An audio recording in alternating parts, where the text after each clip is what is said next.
شیعہ مسلک جن کتابوں کو فالو کرتے ہیں ہم ان کو کیوں فالو نہیں کرتے؟ حالانکہ ان کتابوں میں جو روایات ہیں وہ ائمہ اہل بیت نے نقل کی ہیں اور وہ انتہائی معتبر ہیں۔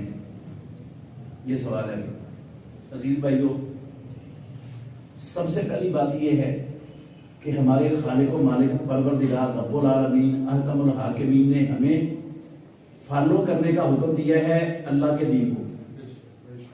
کس کو فالو کرنے کا حکم دیا ہے؟ اللہ کے دین کو، جو اللہ نے آسمانوں سے محمد رسول اللہ صلی اللہ علیہ وسلم پر اتارا اور آپ صلی اللہ علیہ وسلم کی زندگی میں مکمل کر دیا۔ آپ کے بعد وہی نہ دنیا میں اتری ہے نہ قیامت تک کسی پر اترنی ہے۔ اس دین کو فالو کرنے کا اللہ نے ہمیں حکم دیا، کہا ادخلوا فی السلم کافہ، پورے کے پورے اسلام میں داخل ہو جاؤ۔ اور ان الدین عند اللہ صرف اور صرف رب کے دین کون سا ہے؟ اسلام۔ اور اسلام کیا ہے؟ امام الانبیاء نے کہا ترکت فیکم امرین لن تضلوا ما تمسکتم بہما، کتاب اللہ و سنت۔ دو چیزیں چھوڑ کے جا رہا ہوں، ایک اللہ کی کتاب، دوسری محمد رسول اللہ کی سنت۔ تیسری چیز کوئی اسلام ایمان دین نہیں ہے۔ دو چیزوں کا نام دین ہے جو اللہ نے اپنے آخری نبی محمد رسول اللہ صلی اللہ علیہ وسلم پر اتار کر مکمل کر دیا جس دین۔ تو میرے بھائیوں، وہ دین قرآن کی شکل میں ہے اور پیارے پیغمبر کی صحیح احادیث کی شکل میں ہے، ٹھیک ہے؟ یہ جو جن کا یہ سوال کیا گیا ہے، ان کتابوں میں رسول اللہ صلی اللہ علیہ وسلم کا ایک فرمان بھی صحیح سند سے موجود نہیں ہے۔ دعوے سے کہہ رہا ہوں، اللہ کے گھر میں بیٹھا ہوں، ایک فرمان اللہ کے نبی کا صحیح سند کے ساتھ موجود نہیں ہے۔ سندیں نہیں ہیں ان میں سندیں ہے ہی نہیں۔ ائمہ اہل بیت کے نام اللہ کی قسم اپنے گھر سے بنا کر جھوٹ ائمہ اہل بیت کے نام جڑ دیا گیا ہے۔ ائمہ اہل بیت ان بکواسات سے بری ہیں جو ان کتابوں میں ان کی طرف منسوب کر دیے گئے، بری ہیں، 100% بری ہیں۔ اللہ کی قسم اس گند سے، غلاظت سے، نجاست سے ائمہ اہل بیت کا کوئی تعلق نہیں۔ آپ کہیں گے اتنی سخت بات کر رہے ہیں، غلاظت، نجاست، گند۔ ہاں، کیا لکھا ہوا ہے ائمہ اہل بیت کے نام سے؟ یہ لکھا ہوا ہے جو ایک مرتبہ متا کرتا ہے، ایک مرتبہ متا۔ متے کا مطلب جانتے ہو کیا ہے؟ ہاں، یہ روایات ائمہ اہل بیت کے نام سے لکھی ہوئی ہیں۔ کہتے ہیں جو ایک مرتبہ متا کرتا ہے، متا کہتے ہیں دو جوڑے نہیں، کافی سارے جوڑے آئیں اور رات کو ایک کمرے میں داخل ہو جائیں، اندھیرے میں عورتوں کو ایک کمرے میں بند کر دیا جائے، پھر جو جوڑے آئے تھے نا ان مردوں کو اس کمرے میں جا کر ان کے ساتھ ازدواجی تعلق قائم کرنے کی اجازت ہے۔ جون سی عورت اندھیرے میں جس کے ہاتھ میں آئے اس کے ساتھ وہ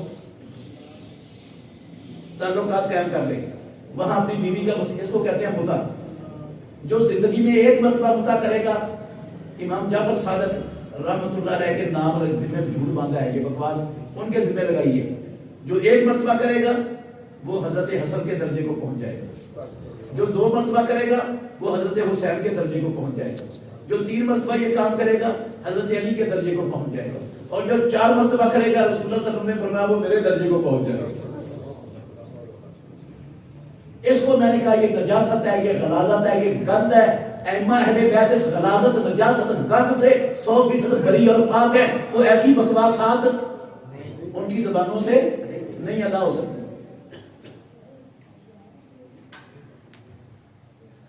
سمجھ آئی بات کی؟ ہاں،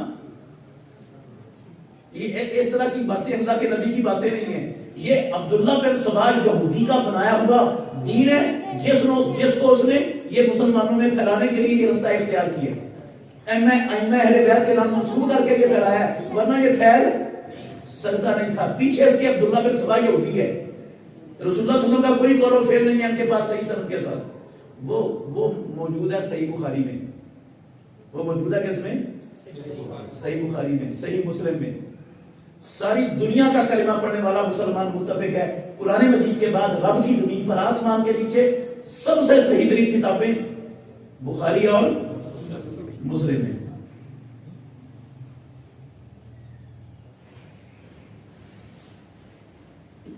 لکھا ہوا ہے ان کتابوں میں کہ ہمارے 12 اماموں کا وہ مقام ہے جس مقام میں نہ کوئی نبی اور رسول پہنچ سکتا ہے، نہ کوئی فرشتہ پہنچ سکتا ہے. کوئی نبی اور رسول بھی اس مقام پر نہیں پہنچ سکتا جو ہمارے 12 اماموں کا مقام ہے. یہ دین ہے، یہ ائمہ اہل بیت کے ذمہ جھوٹ باندھا ہوا ہے. اس کا ائمہ اہل بیت کے ساتھ کوئی تعلق نہیں.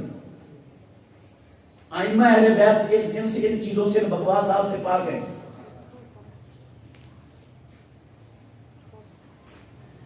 کیا یہ خبر،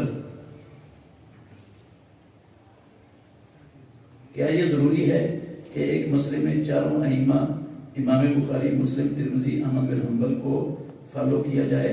کیا آج ہم کسی عالم کی بات کو فقیہت دے سکتے ہیں؟ مثال کے طور پر ہم ایک مسئلے میں ان ائمہ کی میں کسی کی بھی رائے کو نہیں مانتے اور اپنی یا کسی عالم کی بات کو فالو کر لیا جائے.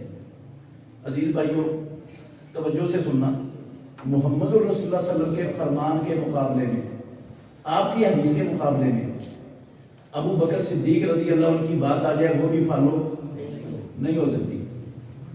صدیق اکبر کے بعد فاروق اعظم کی بات آ جائے وہ بھی فالو، عثمان غنی کی بات آ جائے وہ بھی فالو، علی المرتضیٰ کی بات آ جائے وہ بھی فالو نہیں ہو سکتی. اور ہمارا ایمان ہے انبیاء علیہ السلام کے بعد اولاد آدم میں ان سے افضل انسان نہ آیا نہ قیامت تک آئے گا. انبیاء کے بعد ان سے افضل بندہ نہ پیدا ہوا، اولاد آدم میں نہ پیدا ہوگا. جب ان کی بات رسول اللہ صلی اللہ علیہ وسلم کی بات سے ٹکرا جائے تو وہ فالو نہیں ہو سکتی، تو میری اور آپ کی کیسے فالو ہو جائے گی؟ ہم ابو بکر عمر سے افضل ہو گئے؟ ہاں چلو ابو بکر عمر انسان ہے، میں اللہ کے فضل سے اللہ وجہ بصیرت کہہ رہا ہوں، آ جائیں موسیٰ علیہ السلام، آ جائیں دنیا میں عیسیٰ علیہ السلام، اور ان کی بات آ جائے جو اللہ نے تورات اور انجیل دے کر ان کو دنیا میں بھیجا. تورات کی بات ہو، انجیل کی بات ہو، موسیٰ علیہ السلام آ کر بات بتائیں، عیسیٰ علیہ السلام آ کر ہمیں بات بتائیں، اور وہ بات رسول اللہ صلی اللہ علیہ وسلم کی بات سے ٹکراتی ہو. کعبے کے رب کی قسم ہے، نہ تورات کی چلے گی، نہ انجیل کی چلے گی، نہ موسیٰ کی چلے گی، نہ عیسیٰ علیہ السلام کی چلے گی. محمد رسول اللہ کی بات کو نہیں چھوڑا جا سکتا. جب موسیٰ اور عیسیٰ علیہ السلام کی بات نہیں چل سکتی تو میری اور آپ کی اور مولوی کی اور پیر کی بات کیسے چل جائے گی؟ وہ موسیٰ عیسیٰ سے بھی بڑے پیدا ہو گئے دنیا میں.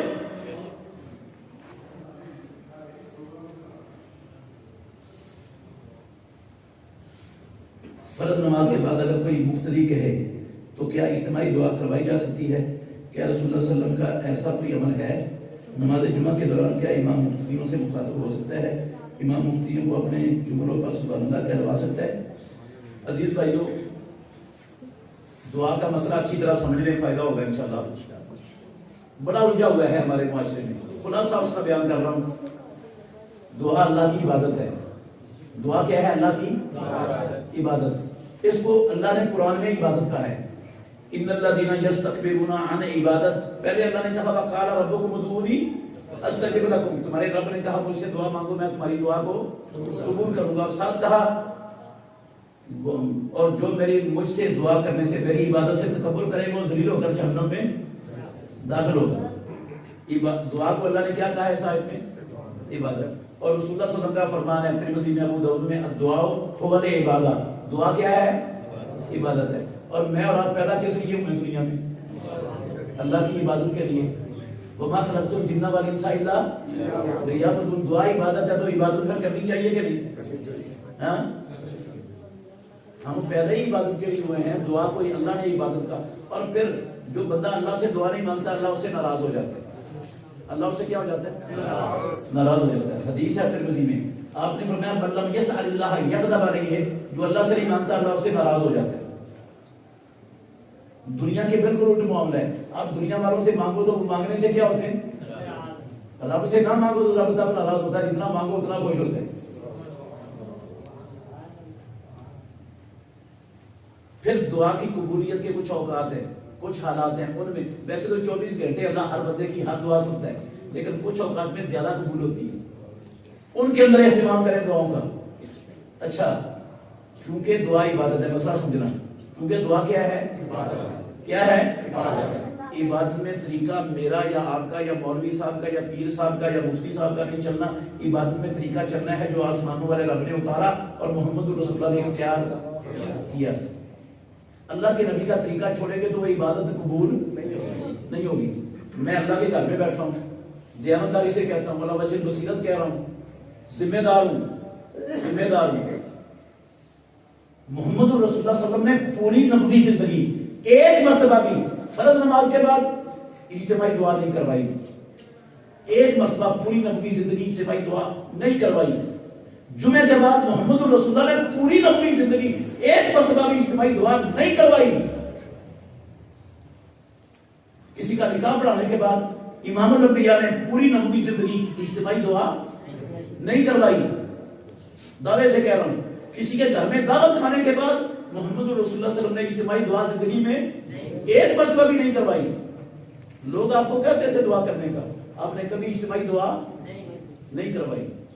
تو جو اللہ کے نبی نے ساری زندگی کام نہیں کیا, وہ کام کرنا میرے لیے اور آپ کے لیے کیسے جائز ہوگا؟ وہ طریقہ اللہ کے نبی کا ہی تو قبول ہو جائے گا, وہ عبادت قبول ہو جائے گی.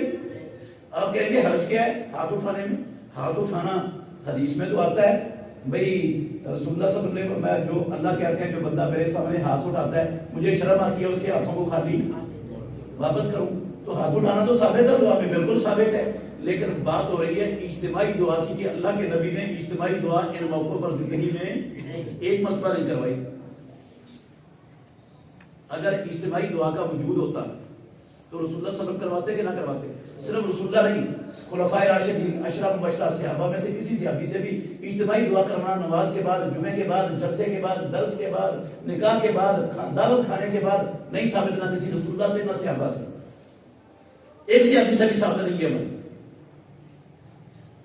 میں نے نا ایک نکاح پڑھایا فیصل آباد میں, سچی بات بتا رہا ہوں آپ. میں نے وہ مسنون دعا دی نکاح کے بعد. انہوں نے نا ایک اور مولوی صاحب کو بھی بلایا ہوا تھا, وہ مجھے کہنے لگے اجتماعی دعا کروا دو جی. میں نے کہا اللہ کے نبی نے پوری نبوی زندگی اجتماعی دعا نہیں کروائی, میں نبی کا طریقہ نہیں چھوڑ سکتا. وہ مولوی نا میرے ساتھ سیدھا ہو گیا, کہنے لگا اللہ کے نبی نے منع کیا پھر اجتماعی دعا نہیں کروائی. میں نے کہا نہیں, منع نہیں کیا, ہم نے محمد الرسول اللہ صلی اللہ علیہ وسلم کا طریقہ دیکھنا ہے, جو آپ نے طریقے پر چلے ہیں وہ کیا تو وہ کرنا ہے, جو طریقہ آپ نے اختیار نہیں کیا وہ ہم نے نہیں کرنا. سمجھ نہیں آئی اس کو بات, بحث کرنے لگا. میں نے کہا اچھا یہ بتا, کہتا دعا عبادت ہے. میں نے کہا رکوع عبادت ہے کہ نہیں؟ کہتا عبادت ہے. میں نے کہا سجدہ عبادت ہے کہ نہیں؟ کہتا عبادت ہے. میں نے کہا اللہ نے رکوع اور سجدہ کرنے کا حکم دیا کہ نہیں؟ کہتا دیا ہے. میں نے کہا سب سے زیادہ رب کے قریب بندہ کس حالت میں ہوتا ہے؟ سجدے کی حالت میں ہوتا ہے. تو میں نے کہا ہم ایک رکعت کے اندر ایک رکوع اور 2 سجدے کرتے ہیں, تو آپ ایسا کیا کرو آج کے بعد ہر رکعت کے اندر 2 رکوع اور 4 سجدے کیا کرو. عبادت ہے, اللہ نے حکم دیا, رسول اللہ صلی اللہ علیہ وسلم نے کہا زیادہ سجدے کیا کرو, اور سجدے میں بندہ سب سے زیادہ رب کے قریب ہوتا ہے. کہتا اللہ کے نبی نے نہیں کیا. میں نے کہا منع کیا بتا. کہا منع کیا رسول اللہ صلی اللہ علیہ وسلم نے کہ 2 سے 4 سجدے نہیں کرتے. مولوی کا 14 سبق روشن ہو گیا.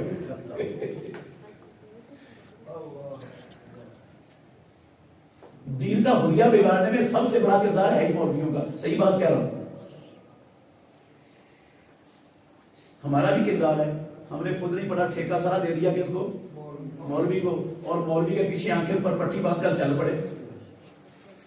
ہمارا بھی قصور ہے. جن کو ٹھیکہ دیا انہوں نے اس کو کاروبار بنا لیا.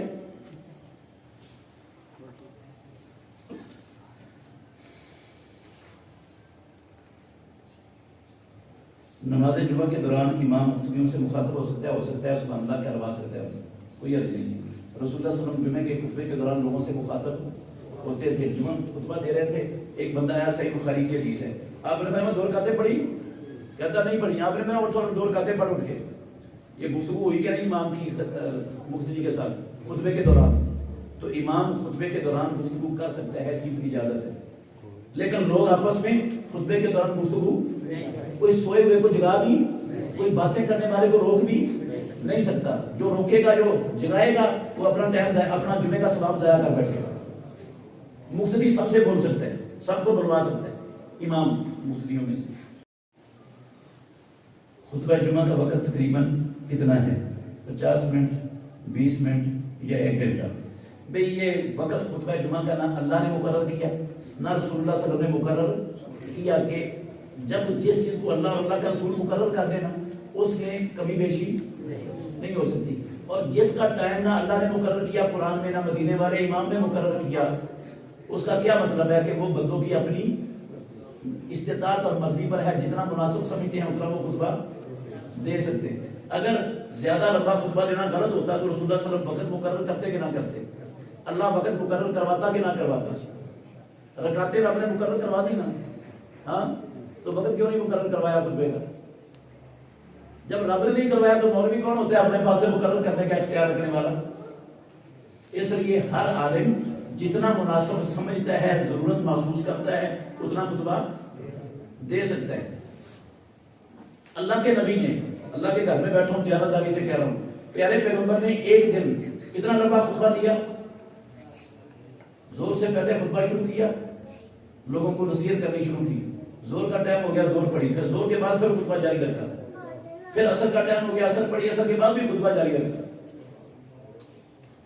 ہاں کیا مطلب ہے اس کا؟ کہ وقت مقرر نہیں ہے، جتنا مناسب سمجھے خطیب اتنا وقت لگا سکتا ہے۔ ہاں اتنی بات ہے کہ جمعے کا خطبہ عام خطبوں سے چھوٹا اور جمعے کی نماز عام نمازوں سے بڑی ہونی چاہیے، بس۔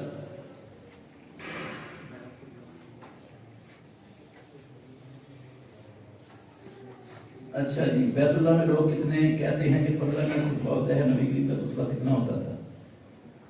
بھئی بیت اللہ میں 15 منٹ بھی ہوتا ہے، 20 منٹ بھی ہوتا ہے، آدھا گھنٹہ بھی ہوتا ہے، میں نے خود پڑھے ہیں خطبے میں، سنے ہیں، آدھے گھنٹے سے بھی زیادہ بھی ہوتا ہے۔ یہ غلط ہے بات کہ صرف 15 منٹ کا ہی ہوتا ہے، وہاں کبھی 15 منٹ کا، کبھی 20 منٹ کا، کبھی آدھے گھنٹے کا بھی ہوتا ہے۔ وہ امام کی ثواب دین پر ہوتا ہے، وہاں ٹائم مقرر نہیں ہے خطبے کا کہ اتنا خطبہ اور اس سے زیادہ ٹائم نہیں لگا سکتے آپ۔ سعودی عرب کی ہر مسجد میں یہی ہے۔ کیا خطیب قرآن کی آیت یا حدیث سنانے کے بعد سامعین کو بلوا سکتا ہے؟ بتا دی ابھی بلوا سکتا ہے۔ کیا نماز میں دعا دل میں پڑھے یا ہونٹوں کو ہلا کر آواز سے پڑھے تلاوت قرآن؟ بھئی دل میں پڑھنا نہیں ہوتا، دل میں سوچنا ہوتا ہے۔ دل میں پڑھنا نہیں ہوتا، دل میں کیا ہوتا ہے؟ سوچنا۔ اللہ نے پڑھنے کا، نبی نے پڑھنے کا حکم دیا ہے۔ پڑھنا زبان سے اور ہونٹوں کے ہلنے سے ہوتا ہے۔ زبان بھی ہلے گی، ہونٹ بھی ہلے گی تو پھر پڑھنا ہوگا۔ اگر زبان بھی نہیں ہل رہی، ہونٹ بھی نہیں ہل رہا ہے اور آپ دل میں پوری سورہ فاتحہ پڑھ رہے ہیں، پوری بقرہ پڑھ رہے ہیں، وہ پڑھا نہیں آپ نے سوچا ہے، نماز شمار کوئی نہیں ہوئی سوچنے سے۔ شرعی طور پر سچی پکی توبہ کا کیا طریقہ ہے؟ عزیز بھائیوں، سیدھا سا صاف سا طریقہ ہے۔ نمبر 1، جس گناہ سے توبہ کرنا چاہتا ہے اس گناہ سے کنارہ کشی اختیار کر لے، گناہ کو چھوڑ دے بالکل، کہا کہ آج کے بعد یہ کام نہیں کرنا، چھوڑ دے۔ نمبر 2، جو آج کا گناہ ہوا اس پر شرمندہ ہو جائے، پشیمان نادم ہو جائے۔ نمبر 3، اور اللہ رب العالمین کے سامنے اعتراف کرے کہ یا اللہ مجھ سے غلطی ہوتی رہی ہے، میں مانتا ہوں، اعتراف کرتا ہوں۔ یہ نہیں کہ خالد صاحب علیہ السلام نے کہہ دیا کرو توبہ تو بندہ کہتا ہے آپ کہتے ہیں تو کر لیتا ہوں ورنہ میرا گناہ شدہ کوئی نہیں ہے۔ یہ پکی سچی توبہ نہیں ہوتی۔ اعتراف کرے اور پھر اللہ سے عہد کرے کہ زندگی میں کبھی بھی اس گناہ کی طرف نہیں لوٹوں گا۔ پھر سنیں، گناہ چھوڑ دے، نادم ہو جائے، گناہ کا اعتراف کرے، اللہ سے پکا سچا عہد کرے کہ دوبارہ اس گناہ کی طرف نہیں لوٹنا، اور سورج کے مغرب سے چڑھنے سے پہلے توبہ کرے اور جان کے ہمسریوں کے پاس آنے سے پہلے توبہ کرے۔ جب سورج مغرب سے چڑھ جائے گا یا جان ہمسریوں ہو جائے گی پھر توبہ کا دروازہ بند ہو جائے گا، پر پکی سچی توبہ نہیں ہوتی۔ اور توبہ کے لیے یہ بھی ضروری ہے کہ جو توبہ کے الفاظ اللہ کے نبی سے ثابت ہے نا، انہی الفاظ سے توبہ کرے۔ گڑھنتر الفاظ بنانے کی اجازت نہیں ہے اسلام میں۔ کئی لوگ کہتے ہیں فلاں کے صدقے، فلاں کے طفیل، فلاں کے وسیلے سے ہیں، یہ گڑھنتر الفاظ ہیں، ایسی پکی سچی توبہ نہیں ہے، برباد ایسی توبہ، منہ ماری جاتی ہے توبہ کرنے والی۔ نماز قصر کتنے سفر پر ہوتی ہے اور سفر میں نماز وتر کا کیا طریقہ ہے اور فجر کی سنتوں کا کیا طریقہ ہے؟ بھائی صحیح مسلم میں حدیث ہے، عبداللہ بن عباس کہتے ہیں کہ رسول اللہ صلی اللہ علیہ وسلم نے جب 3 فرسخ سفر کرنا ہوتا تھا، 3 فرسخ، تو آپ مدینے کی آبادی سے نکل کر قصر شروع کر دیتے تھے. مدینے کے گھر بھی نظر آ رہے ہوتے تھے، آپ کی قصر شروع ہو جاتی تھی. جب سفر کتنا کرنا ہوتا تھا؟ 3 فرسخ. 1 فرسخ 3 میل کا ہوتا ہے، اور 3 فرسخ کتنے ہو گئے؟ 9 میل. 9 میل ہوں برے صغیر والے تو 14 کلومیٹر بنتے ہیں تقریباً، 14 یا 14.5. اور اگر 9 میل ہوں عربوں والے تو 22 کلومیٹر بنتے ہیں. وہ میل بڑا تھا. آج کل کے حساب سے 3 فرسخ کم از کم 22 کلومیٹر بنتے ہیں. اگر بندے نے 22 کلومیٹر سفر اپنے شہر سے باہر یا اس سے زیادہ کرنا ہے تو اپنی بستی کی، شہر کی آبادی سے نکل کر قصر اس کی شروع ہو گئی. بے شک ابھی سفر اس کا 1 کلومیٹر ہی کیوں نہ ہوا، قصر شروع ہے. اور اگر اس کا سفر 22 کلومیٹر سے کم ہے تو پھر قصر کی رخصت نہیں ہے. اور اگر سفر شہر کے اندر ہی ہے، لاہور شہر ہے، ایک کونے سے چڑھ کے دوسرے کونے پر پہنچنا ہے، وہ تو 50 کلومیٹر ہو جائے گا. یا کراچی کا سفر ہے، وہ تو 150 کلومیٹر لمبا چوڑا ہے شہر، اس میں 100 کلومیٹر بھی سفر کر کے بندہ قصر نہیں کر سکتا. یہ شرط ہے نماز قصر کے لیے کہ آپ نے اپنی آبادی شہر کے باہر جانا ہے تو پھر سفر کو شمار کرنا ہے 22 کلومیٹر. شہر کے اندر 100 کلومیٹر بھی کر لیں تو قصر. یہ جو ہوتے ہیں یہ سیل مین، ایک فیکٹری سے رکشے میں سامان ڈالتے ہیں، پک اپ میں سامان ڈالتے ہیں، پورے شہر میں گھومتے ہیں، کتنا سفر ہو جاتا ہے ان کا؟ بہت زیادہ ہو جاتا ہے، قصر نہیں ہے. یہ جو رکشے چلاتے ہیں لاہور شہر میں، رکشے شہر کے اندر ہی کتنا سفر کرتے ہیں صبح سے لے کر شام تک، قصر نہیں ہے ان کے لیے. یہ قصر ہے شہر سے باہر جس نے جانا ہے اس کے لیے، اور کم از کم 22 کلومیٹر سفر کرنا ہے.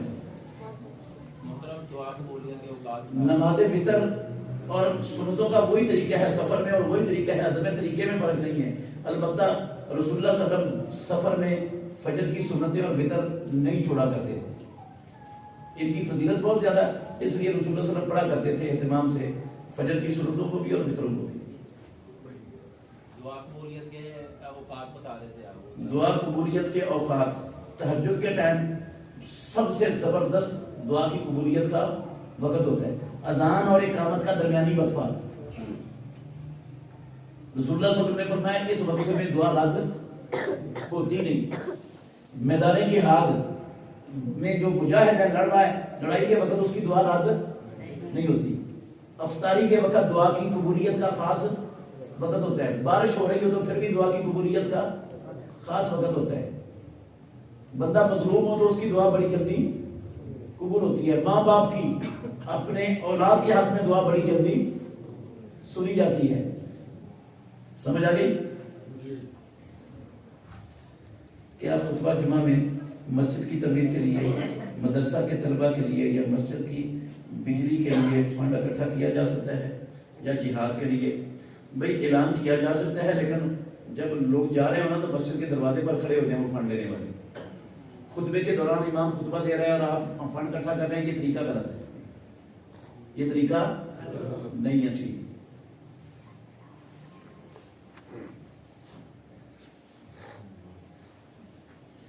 اگر کوئی مریض اپنی بیماری کی وجہ سے 1 یا 2 نمازوں میں مسجد نہیں آیا یا نمازیوں کے رویے اور تکلیف کی وجہ سے مسجد نہیں آتا تو اس کو بے نماز کہنا کیسے ہے؟ بھئی بے نماز نہیں ہے، لیکن نماز کا فائدہ کوئی نہیں ملنا. جو بغیر کسی شرعی عذر کے جماعت سے پیچھے رہتا نا اس کی نماز ہوتی نہیں. میرا فتویٰ نہیں ہے یہ میرا فتویٰ نہیں، یہ حدیث ہے رسول اللہ صلی اللہ علیہ وسلم. سنن دارقطنی کے اندر پیارے پیغمبر کا فرمان ہے صحیح سند سے، من سمع النداء فلم یجب فلا صلاۃ له الا من عذر. جس بندے نے اذان سنی اور اذان سن کر وہ باجماعت نماز پڑھنے کے لیے مسجد میں پہنچ سکتا تھا، نہیں پہنچا، اس کی نماز ہی نہیں ہے. بے شک مسجد میں آ کے بعد میں پڑھ لے، نماز کوئی ٹکرے ہیں، بیٹھ کے اتنی مرضی نکال لے، گھر میں پڑھ لے، دکان میں پڑھ لے، اذان نماز نہیں ہے. وہ نماز نہیں ہے. رسول اللہ صلی اللہ علیہ وسلم نے فرمایا اذان جب ہو گئی، ہاں صرف عذر والے کے لیے ہے. عذر کیا ہے؟ بارش ہو رہی ہے، پانی کھڑا ہے، کیچڑ ہے بہت زیادہ گلیوں میں، مسجد میں نہیں پہنچ سکتے، گھر میں نماز پڑھنے کی عذر ہے. یا آپ سفر میں تھے اس وقت گھر میں پہنچے جب جماعت کا ٹائم گزر گیا تو آپ گھر میں نماز پڑھ لیں آپ کی نماز ہو جائے گی، یا مسجد میں پڑھ لیں آپ کی نماز کیا ہو جائے گی؟ ہو جائے گی۔ یا آپ سوئے ہوئے تھے آنکھیں نہیں کھلی اس وقت آپ کھلی ہے جب جماعت کا ٹائم گزر چکا ہے، یہ شرعی عذر ہے، آپ جہاں بھی پڑھ لیں گے یہ آپ کی نماز ہو جائے گی بغیر جماعت کے۔ یا اذان سنی آپ نے اور بھول گئے، انسان بھول جاتا ہے، یاد ہی نہیں رہا کہ نماز کا ٹائم ہے اور میں نے نماز پڑھنی ہے، اس وقت یاد آیا جب جماعت کا ٹائم گزر گیا ہے تو آپ اس وقت پڑھ لیں گے، نماز آپ کی ہو جائے گی۔ ان کو شرعی عذر کہتے ہیں، یہ شرعی عذر ہے۔ بغیر کسی شرعی عذر کے یہ دکان پر بیٹھنا کوئی شرعی عذر نہیں، یہ ٹیوشن پڑھانا کوئی شرعی عذر نہیں، یہ لیکچر دینا کوئی شرعی عذر نہیں ہے، یہ نوکری ملازمت کرنا کوئی شرعی عذر نہیں ہے، یہ ٹی وی وی سی آر پر بیٹھنا، یہ فیس بک یوٹیوب چلانا کوئی شرعی عذر نہیں ہے۔ ان عذروں کی وجہ سے جو نماز باجماعت پڑھ سکتا ہے، نہیں آگے پڑھتا اکیلا پڑھتا ہے، اس کی نماز ہوتی نہیں ہے۔ پیارے پیغمبر کا فرمان ہے، ضائع کر رہا وہ اپنا ٹائم۔ مسلمان کا کیا عقیدہ ہونا چاہیے؟ نماز میں اگر دھیان بھٹک جائے تو کیسے نماز میں دل لگایا جا سکتا ہے؟ حضرت عثمان بن ابی العاص رضی اللہ عنہ انہوں نے شکایت کی رسول اللہ صلی اللہ علیہ وسلم کو، اللہ کے نبی نماز پڑھتا ہوں بھول جاتا ہوں، نماز پڑھتا ہوں بھول جاتا ہوں، پتہ نہیں چلتا کتنی رکعتیں پڑھی ہیں کیا پڑھا ہے۔ رسول اللہ صلی اللہ علیہ وسلم نے فرمایا یہ شیطان کی طرف سے ہوتا ہے، اس شیطان کا نام ہے خنزب۔ جب تو محسوس کرے نا شیطان تیرے پاس آ گیا، تیرا خیال ادھر ادھر جانا شروع ہو گیا ہے، تو اعوذ باللہ کیا اور اپنے بائیں کندھے کی طرف تھو تھو تھو کر دے 3 مرتبہ۔ حضرت عثمان بن ابی العاص رضی اللہ عنہ کہتے ہیں ففعلت، اللہ کے نبی نے جو طریقہ مجھے بتایا میں نے اس پر عمل کیا، فاذهبه اللہ عنی، اللہ نے شیطان کو مجھ سے دفع کر دیا۔ پھر شیطان آ کے میری نماز کو خراب نہیں کرتا تھا، نہ میں بھولتا تھا، نہ خیال ادھر ادھر جاتا تھا۔ تو یہ مجرب نسخہ ہے، اللہ کے نبی کا سچا فرمان ہے۔ اگر آپ بچنا چاہتے ہیں تو اعوذ باللہ پڑھیں اور ایسے کر دیں 3 مرتبہ۔ اور دوسرا طریقہ یہ ہے کہ جب آپ نماز پڑھ رہے ہو تو ہر لفظ کے ترجمے پر غور کرتے جائیں ساتھ ساتھ، اور اپنے تصور میں یہ رکھیں کہ میں رب خالق کے مالک کے سامنے کیا ہوں؟ کھڑا ہوں، وہ مجھے دیکھ رہا ہے۔ تو جب یہ تصور ہوگا ہر لفظ کے ترجمے پر آپ غور کریں گے، انشاءاللہ آپ کا جلدی کیا خیال ادھر ادھر نہیں جائے گا، نہ شیطان میں جانے میں کامیاب ہوگا۔ باقی یزید کے متعلق نہ اللہ نے آپ سے قبر میں اس کا سوال کروانا ہے اور نہ قیامت والے دن آپ سے سوال ہونا ہے کہ تمہارا اس کے بارے میں کیا خیال تھا۔ ہاں، جن کا سوال ہونا ہے نا قبر میں آخرت میں، ان کی فکر کرے پہلے، جب وہ سیکھ دیں گے تو پھر یہ سکھا دیں گے آپ۔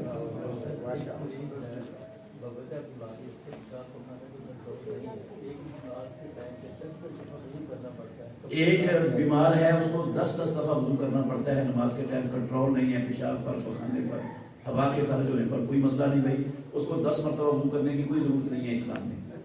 ہر نماز کے ٹائم 1 مرتبہ وضو کرے، اس کے پیشاب کے قطرے بہتے رہیں، ہوا خارج ہوتی رہے، اس کی 100% نماز ٹھیک ہے، اس کو نماز توڑنے کی اجازت نہیں، وہ پوری کر لے اپنی نماز۔